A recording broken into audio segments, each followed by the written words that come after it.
السلام علیکم ورحمۃ اللہ وبرکاتہ۔ ایک نئی کلپ کے ساتھ پھر حاضر خدمت ہیں۔ اس کلپ میں اس پھلجھڑی کا تذکرہ ہوگا جو اپنے یہاں کے سابق منسٹر جناب غلام نبی آزاد صاحب نے چھوڑی ہے کہ بھارت کے مسلمان پہلے ہندو تھے۔ میڈیا اسے لے کر اڑ گیا اور اپنے اپنے چینلوں پر چرچا کر رہا ہے، تمام دیکھنے والوں کو مس گائیڈ کر رہا ہے۔ سوال یہ ہے غلام نبی آزاد صاحب سے کہ انہوں نے جو یہ بات کہی تو یہ ان کی پوری بات ہے یا ادھوری بات ہے؟ اگر پوری بات ہے تو بھی انہیں یہ جملہ ایڈ کر کے شامل کر کے مکمل کرنی چاہیے تھی اپنی بات کہ بھارت کے مسلمان پہلے ہندو تھے اور ہندو ہی اصل مت ہے، اصل مذہب ہے، اصل دھرم ہے۔ پہلے دن سے جب سے اس کائنات کی، اس دنیا کی، اس برہمانڈ کی رچنا ہوئی ہے تب سے ہندو مت ہے۔ یہ کہنا چاہیے تھا۔ اگر انہوں نے یہ نہیں کہا تو اور اگر وہ یہ کہتے تو بھی دوسروں کو بھی تو اپنا مت رکھنے کا حق ہے، دوسروں کو بھی تو اپنی جس بات کو وہ مانتے ہیں اور صحیح سمجھتے ہیں اور اس پر ان کا عقیدہ ہے، آستھا ہے، ان کو بھی تو حق ہے اپنی بات رکھنے کا۔ اب جن مسلمانوں کا تذکرہ کیا انہوں نے بھارت کے نام پر، وہ مسلمان صرف بھارت کی حد تک تو محدود ہے نہیں، مسلمان تو ساری دنیا میں ہے، اور مسلمان ہونے کا آج کے دور میں اور ہر دور میں ہمیشہ سے یہ مطلب ہی رہا ہے کہ وہ پہلے کچھ اور تھا اور اپنے اس کچھ اور کو چھوڑ کر وہ مسلمان بنا۔ سیدھا مطلب ہے اسلام کا مطلب ہی ہے کہ اصل بابا کے گھر میں واپسی کا، گھر واپسی کی بات کی جاتی ہے تو سن لیجئے صاحب، اسلام کا مطلب ہی یہی ہے کہ اصل اپنے جد امجد پہلے انسان، جہاں سے انسانیت شروع ہوئی، جہاں سے انسانوں کا تسلسل شروع ہوا، اس انسان کے دھرم کی طرف، اس انسان کی آستھا کی طرف واپسی کا، یہ اسلام ہے۔ اب وہ انسان تو ساری بحث یہاں پر ہونا چاہیے کہ وہ آدی مانو، وہ پہلا انسان جو اس دھرتی پر آیا، اس کا دھرم کیا تھا؟ وہ بت پرست تھا یا ایک خدا کو مانتا تھا؟ وہ کس کی عبادت کرتا تھا؟ وہ کس طرح عبادت کرتا تھا؟ اگر ہندو مت آخری نہیں ہے اور پہلا نہیں ہے تو بات تو یہاں پر ہوگی نا، دوسروں کے حساب سے۔ اگر مسلمان اس کا قائل ہے اور مسلمان یہ کہتا ہے اور مانتا ہے اور جان دے کر مانتا ہے۔ پینل پہ بیٹھے ایک صاحب نے کہا، علامہ اقبال کا شکوہ پڑھ کر کے اس کے کچھ مصروں کا تذکرہ کر کے کہ دیکھیے صاحب یہاں تو تلواروں کی چھاؤں کا اور یہاں تو زیر خنجر ہونے کا تذکرہ چل رہا ہے۔ اس اللہ کے بندے کو پتہ ہی نہیں ہے کہ بات کیا کہی جا رہی ہے اور اس نے کیا سے کیا کر۔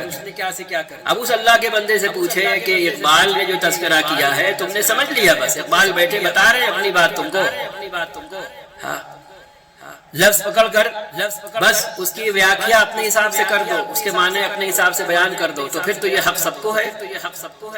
پھر قانون کی وضاحت کے لیے ججز کیوں ہیں؟ قانون کی وضاحت کے لیے وکیل کیوں ہیں؟ یہ سب کیوں ہے؟ آپ قانون کی کتاب آپ سب کو دے دیجئے اور پھر جو سمجھے اس حساب سے فیصلہ کریے۔ کیسی جاہلانہ باتیں کرتے ہیں یہ لوگ بیٹھ کر کے، اور اپنے کو کہتے ہیں بدھی جیوی، کیونکہ ٹارگٹ صرف اسلام کو کرنا ہے، باقی سننے والوں اور دیکھنے والوں کو مس گائیڈ کرنا ہے، مقصد یہ ہے۔ لہذا جو جی میں آئیں بائیں شائیں، بیس لیس، بے بنیاد، عقل سے پیدل، بے حقیقت باتوں کو پھیلاؤ، باتوں کو پھیلاؤ، باتوں کو پھیلاؤ۔ خیر خیر بنے ہوتے ہیں انٹلیکچوئل، تو اس طرح تو کوئی بھی کر سکتا ہے، کوئی بھی کر سکتا ہے۔ کہیں کی کوئی بات آپ لے کے اڑ جائیں، اچک لیں اور اپنے معنی پہنا دیں، اسے اپنا مطلب بیان کر دیں، تو اس سے بڑی خیانت کوئی ہو سکتی ہے؟ اقبال کہہ کیا رہے ہیں کہ ہم نے تو اپنے آپ کو اس وقت بھی بچایا جب ہم تلواروں کی چھاؤں میں تھے، ہم پر دشمن پل پڑے تھے سب طرف سے، تب بھی ہم نے اپنے بابا کے گھر میں رہنے کی ضد کی، ہم گھر سے بے گھر نہیں ہوئے، ہم نے اسلام کو نہیں چھوڑا۔ زیر خنجر، کہ جب لوگ ہماری گردنوں پر خنجر رکھے ہوئے تھے اور ہمیں مٹانے کے لیے چڑھ دوڑے تھے، تب بھی ہم نے اس بات سے سمجھوتا نہیں کیا کہ ہم پھر سے بت پرست بن جائیں، ہم پھر سے ان برائیوں کی طرف اور ان وشواس گھاتوں کی طرف جو ایشور کے ساتھ ہوتا ہے اور شیطان انسانوں سے کرواتا چلا آیا ہے، اس کی طرف پھر سے لوٹ جائیں۔ ہم نے انکار کیا، تم ہماری جان لے لو، تم ہمارا مال لے لو، تم ہمیں نیست نابود کر، تم ہمیں فنا کر دو، تم ہمیں تباہ کر دو، تم ہماری جان لے لو، آخری چیز تم یہ کر سکتے ہو، جس طریقے سے بھی لے لو، سسکا کر مارو، گرم ریت پر لٹا کر ہمیں اذیت دو، تکلیف دو، لیکن اب ہم نے جو حقیقت پا لی ہے اور اب ہم اپنے بابا کے جس گھر کی طرف لوٹ گئے ہیں، اس گھر سے اب ہم واپس نہیں آنے کے۔ یہ ہے اسلام، یہ ہے مسلمان۔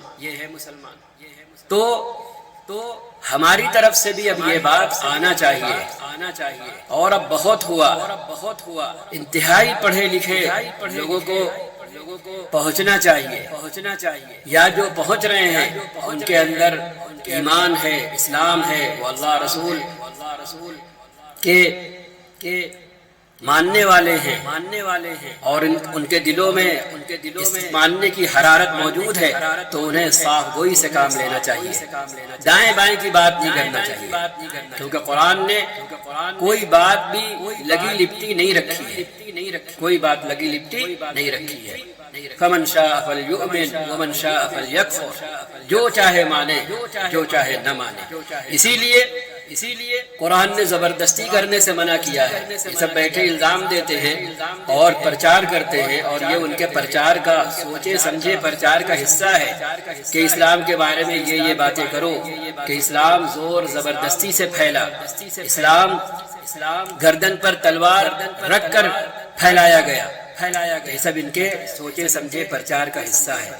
ہمیں بھی جواب دینا چاہیے، اپنی طرف سے نہیں، من مانے ڈھنگ سے نہیں، آتھینٹک طریقے سے، کہ بھائی دیکھو تم کچھ بولتے رہو وہ ہوا ہوائی ہے، ہم کچھ بولیں وہ ہوا ہوائی ہے۔ قانون کی جب بات کی جائے گی تو قانون کی کتاب کی طرف پلٹا جائے گا، دھرم کی جب بات کی جائے گی تو دھارمک کتابوں کی طرف پلٹا جائے گا۔ تو جب اسلام کی بات کرتے ہو تو کچھ بھی اناپ شناپ کہنے سے پہلے، اول فول بکنے سے پہلے، ذرا اسلام کی جو اصل دھارمک کتاب ہے اور اس کی ویاکھیا کرنے والے پیغمبر محمد صلی اللہ علیہ وسلم کی جیونی پر نگاہ تو ڈال لو۔ اگر قرآن وہ کہتا ہو جو تم کہہ رہے تو پھر ٹھیک ہے، ہم تسلیم کر لیں گے۔ اگر نبی کی جیونی اور نبی کی باتیں وہ کہتی ہیں جو تم کہہ رہے ہو تو ٹھیک ہے، ہم مان لیں گے تمہاری بات کہ تم بڑے دانشور ہو، تم بہت بڑے بدھ جیوی ہو، اور اگر ایسا نہیں ہے تو پھر تم نرے بدھ ہو، بدھ جیوی نہیں ہو، نرے بدھ ہو۔ تمہیں کچھ پتا نہیں، تم صرف اس پروپیگنڈے کا حصہ ہو، جان بوجھ کر یا انجانے میں، جو ساری دنیا میں خاص طور پر بھارت کی حد تک پھیلایا جا رہا کہ اسلام تلوار سے پھیلا، اسلام زور زبردستی سے پھیلا، اسلام ایسے پھیلا، اسلام ویسے پھیلا، اسلام سیدھی طرح کسی نے قبول نہیں کیا۔ اب کوئی پوچھے ان عقل کے اندھوں سے، عقل کے ماروں سے جو بیٹھے ہوئے بڑے بڑے ناموں کے ساتھ ٹی وی چینلز پر اور چینل کے پینل پر کہ آج جو لوگ اسلام قبول کر رہے ہیں وہ زبردستی قبول کر رہے ہیں، ان کے ماتھے پر اور ان کی کنپٹی پر بندوق رکھی جاتی ہے، ان کی گردن پر تلوار رکھی جاتی ہے۔ آج لوگ کیسے قبول کر رہے ہیں؟ کیوں قبول کر رہے ہیں؟ تو حقیقت کو چھوڑ کر فرضی واڑے کا پرچار کرنا، حقیقت کو چھوڑ کر جھوٹ کو بنیاد بنانا، اس سے بڑی جھوٹی کوئی بات ہو سکتی ہے؟ ایسے لوگوں کی ان تمام باتوں کو جھٹلانے کے لیے تو صرف تنہا آج کا دور کافی ہے۔ آج جو لوگ مسلمان ہو رہے ہیں، اور کیا ایک دو کی تعداد میں ہو رہے ہیں، ساری دنیا میں، اور کیا جاہل ہو رہے ہیں، جنگلی لوگ ہو رہے ہیں، یا بڑے بڑے سائنٹسٹ، بڑے بڑے پڑھے لکھے، ہاں بڑے بڑے وزیر، بڑے بڑے پادری، بڑے بڑے عہدوں والے، جنہیں آپ جاہل نہیں کہہ سکتے، جنہیں آپ جنگلی بھی نہیں کہہ سکتے، ہاں وہ کیوں ہو رہے ہیں؟ ان کی گردن پر جا کر کس نے تلوار رکھی؟ ان کی کنپٹی پر جا کر کے کس نے بندوق کی نال رکھی؟ جی تو آپ کی بات جھٹلانے کے لیے اور آپ کی بات کے جھوٹے ہونے کے لیے تنہا آج کا دور کافی ہے، اور آج کے وہ مسلمان کافی ہیں جو اپنا پہلے کا دھرم چھوڑ کر وہ جو کچھ بھی مانتے تھے یا نہیں مانتے تھے، دھرمی تھے یا ادھرمی تھے، تو اپنا دھرم یا اپنا ادھرم چھوڑ کر وہ مسلمان بن رہے ہیں۔ تو کیسے بن رہے ہیں؟ تنہا یہ بات کافی ہے آپ کی بات کو جھٹلانے کے لیے۔ لیکن چلے ہم جو بات کہہ رہے تھے کہ دھرم پر جب بات ہے تو دھرم کی کتاب دیکھی جائے گی، اس کتاب میں تو ایسا کہیں نہیں ہے، اس کتاب میں تو کہیں نہیں ہے ایسا۔ اس کتاب میں تو یہاں تک منع کیا گیا ہے کہ آپ دوسرے دھرم کے دیوتاؤں کو، ان کے خداؤں کو برا بھلا مت کہو۔ اس میں تو یہ ہے، یہ ایک مثال دی، اس میں تو یہ ہے زبردستی مت کرو، لا اکراہ فی الدین، ہاں دین کے اندر کوئی زبردستی نہیں ہے کہ زبردستی دین قبول کروایا جائے، منوایا جائے۔ قد تبین الرشد من الغی، دودھ اور پانی الگ الگ کر دیا گیا ہے۔ ہدایت کیا ہے یہ بھی واضح کر دی گئی ہے، اور گمراہی کیا ہے، ضلالت کیا ہے یہ بھی واضح کر دی گئی ہے۔ اصل بھکتی کیا ہے یہ بتا دیا گیا ہے، اور اندھ بھکتی کیا ہے یہ بھی واضح کر دیا گیا ہے۔ قرآن تو یہ کہہ رہا ہے، محمد صاحب کی جیونی کہہ رہی ہے کہ زبردستی کرو، یا یہ کہہ رہی ہے کہ زبردستی نہیں کرو۔ مکے کے 13 سال کیا بتا رہے ہیں؟ مکے کے 13 سال کیا بتا رہے ہیں؟ مکے کے 13 سال میں آپ مسلمانوں کو کیا کرتے دیکھ رہے ہیں؟ ظلم سہتے دیکھ رہے ہیں یا ظلم کرتا دیکھ رہے ہیں؟ تشدد کھیلتے دیکھ رہے ہیں یا دوسروں پر تشدد کرتا دیکھ رہے ہیں؟ خالی ہاتھ ہیں یا ان کے ہاتھ میں ہتھیار ہیں؟ کیا ہے یہ سب آپ گول کر جائیے۔ 1 2 3 سال نہیں، 13 سال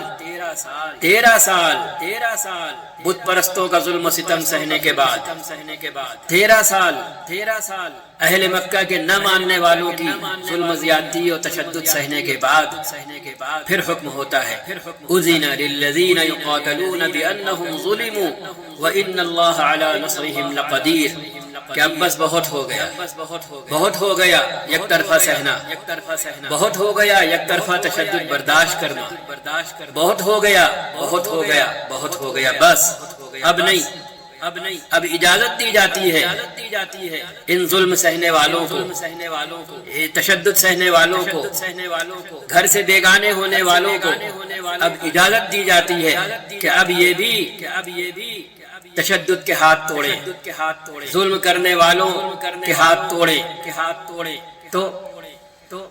تو 13 سال کے بعد مسلمانوں کو ہتھیار اٹھانے کی اجازت دی گئی۔ تو انہوں نے کن پر ہتھیار اٹھائے بتائیں؟ بس وہ ہتھیار لے کر چڑھ دوڑے سب پر، یا انہوں نے صرف اور صرف ان کے خلاف جنگ کی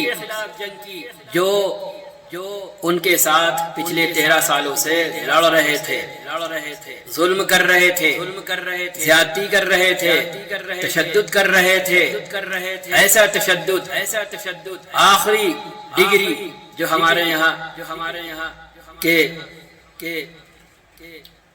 محافظ خانوں میں کی جاتی ہے، لیکن وہاں تو پھر پتھر بول دیتے ہیں، لیکن یہ گھر واپسی ایسی ہوئی تھی، یہ گھر واپسی اپنے بابا کے گھر کی طرف ایسی ہوئی تھی کہ کوئی ان لوگوں کو اپنے اصل گھر سے، اپنے بابا کے گھر سے کبھی کوئی نکال نہیں پایا، نہ اہل مکہ نکال پائے، نہ آج تک کوئی نکال پایا ہے، جو حقیقتاً اپنے گھر میں آ گیا، جو حقیقتاً اپنے گھر میں آ کر اپنے بابا کی میراث پا گیا، جس نے یہ سمجھ لیا کہ اس سمست برہماؤں کا، سنسار کا پیدا کرنے والا ایک ہے، کوئی دوسرا نہیں ہے، جس نے یہ سمجھ لیا کہ شیطان نے جب انسان کو اپنے پیدا کرنے والے سے بھٹکایا، اس کی بھکتی سے، اس کی اپاسنا سے بھٹکایا، تب اس پیدا کرنے والے نے،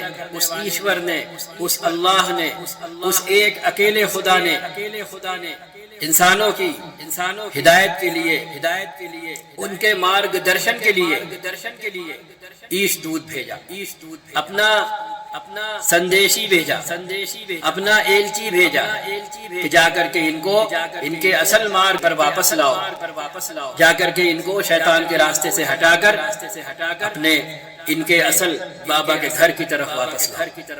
جس نے یہ دو باتیں سمجھ لی اس کے لیے کوئی مسئلہ نہیں، وہ کبھی اپنی زبان سے اب شبد بول نہیں سکتا، وہ جان دے سکتا ہے لیکن اس کی زبان سے احد احد کے سوا کچھ اور نہیں نکل سکتا۔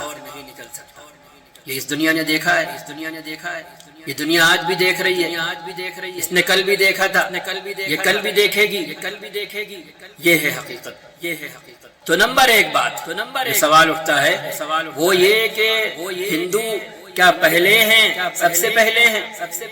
ان سے پہلے کچھ نہیں تھا تو ہندو کہیں اگر ہاں کچھ نہیں تھا تو کیا باقی دنیا کہہ رہی ہے؟ باقی دنیا کہہ رہی ہے تو پھر آپ صرف بھارت ہی کے مسلمانوں کو یہ بات کیوں سمجھانے پر تلے ہیں؟ آپ نے کبھی اپنے ملک سے باہر نکل کر دوسرے علاقے کے لوگوں کو یہ بات سمجھانے کی کوشش کیوں نہیں کی کہ بھئی ہندو مت ہی اول آخر ہے، یہی پرتھم ہے اور یہی انتم ہے، لہذا سب کو ہندو بننا ہے، سب کو گھر واپس آنا ہے۔ یہ آپ بھارتی تک کیوں محدود ہیں؟ آپ بھارت سے باہر کیوں نہیں نکلے؟ آپ باہر جاتے یا آج آپ باہر جائیں، ذرا یہی بات جا کر امریکہ میں کہیں، یہی بات جا کر یورپ میں کہیں، انگلینڈ میں کہیں، فرانس میں کہیں، جرمنی میں کہیں، وہاں کہیں۔ آپ اپنے کو بھارت تک محدود کیوں رکھتے؟ بھارت ہی کے مسلمانوں میں ایسی کیا خوبی ہے یا ان کے اندر ایسا کیا عیب ہے جو آپ ان کے پیچھے پڑے ہیں؟ تو ظاہر سی بات ہے بہت بڑا عیب ہے۔ انیک خداؤں کی عبادت کی دعوت اور ایک خدا کی عبادت کی دعوت، یہ تو ایسے ہی ہے جیسے دن اور آگ اور پانی، یہ تو ایسے ہی ہے۔ تو یہ ہے اصل عیب مسلمانوں کے اندر کہ وہ ایک خدا کی پرستش کی طرف بلاتے ہیں، وہ ایک خدا کی بھکتی کی طرف بلاتے ہیں، وہ ایسے نظام کی طرف بلاتے ہیں جس میں کوئی چھوا چھوت نہیں ہے، وہ تمام انسانوں کی برابری کی بات کرتے ہیں، وہ تمام انسانوں کے بھائی ہونے کی بات کرتے ہیں۔ یہی سب تو عیب ہے مسلمانوں میں، اور کون سا عیب ہے؟ ہم کہا کرتے اگر بھارت میں مسلمان نہیں ہوتے تب دنیا کے سامنے بھارت کی اصل شکل سامنے آتی۔ یہ تو ہم مسلمان ہیں، اس کی وجہ سے ہمارے ساتھ رہنے والے بھی وہ سکھ بھوگ رہے ہیں جو سکھ مسلمانوں کو صرف یہ دو باتیں ماننے سے ملتا ہے کہ ہمارا پیدا کرنے والا ایک ہے، ہمیں مارنے والا بھی وہی ایک ہے، ہمیں روزی دینے والا بھی وہی ایک ہے، ہمیں راحتیں دینے والا اور ہمیں آزمانے کے لیے اور پھر آزما کر مزید راحت دینے کے لیے تکلیفیں دینے والا بھی وہی ایک ہے، اور ہمارا مارگ درشن کرنے والا اس کا انتم عیش دود محمد صاحب ہے۔ ان کو ہمیں فالو کرنا ہے۔ وہ یہ کہتے ہیں کہ ساری مانو جاتی بھائی بھائی ہے، کوئی اونچا نہیں ہے، کوئی نیچا نہیں ہے، ایک ساتھ سب اپنے خالق کی، اپنے پالنہار کی عبادت کر سکتے ہیں، ایک ساتھ کھڑے ہو کر۔ کوئی بھی ان کا لیڈر بن سکتا ہے، ان کی پرارتھنا کو، ان کی بھکتی کو لیڈ کر سکتا ہے کوئی بھی۔ یہ سب دنیا نے دیکھا، تو انہوں نے حقیقت کی طرف واپس لوٹنا اور اپنے ابا کے گھر کی طرف واپس لوٹنا اور اس میں داخل ہونا قبول کیا، اور اس کا اٹل فیصلہ کیا کہ اگر داخل ہو گئے اور جان کر داخل ہوئے، پہچان کر داخل ہوئے، سمجھ کر داخل ہوئے، تو پھر آپ اسے اپنے بابا کے گھر سے نکال نہیں سکتے۔ آپ جان لے سکتے ہیں، نکال نہیں سکتے۔ آپ چاہے ان کے ساتھ کچھ بھی کر لیں، لیکن ان کی زبان سے اور ان کے دل سے صرف یہی آواز نکلتی ہے، ہم نہ باز آئیں گے دین کی محبت سے، ہم نہ باز آئیں گے اسلام کی محبت سے، جان ہی تو جائے گی اور کیا ہوگا، جائے جان، اسی کا نام شہادت ہے۔ ہم نہ باز آئیں گے خدا کی محبت سے، اس کے بھیجے ہوئے دین کی محبت سے، اس کے پہلے رسول، پہلے انسانوں کے جد امجد کی محبت سے، اس کے اصل گھر سے، اس جد امجد کے گھر کی محبت سے، اس اللہ کے بھیجے ہوئے آخری نبی کے طریقے کی محبت سے ہم نہ باز آئیں گے۔ ان سب محبتوں سے جان جائے گی اور کیا ہوگا، اس سے زیادہ تھوڑی کچھ ہوگا، اس سے زیادہ کچھ نہیں ہوگا۔ بس ابھی اتنا ہی اس کلپ میں، انشاءاللہ اگلی کلپ میں پھر ملتے ہیں اسی حوالے سے کچھ اور باتوں کے ساتھ۔ السلام علیکم ورحمۃ اللہ وبرکاتہ۔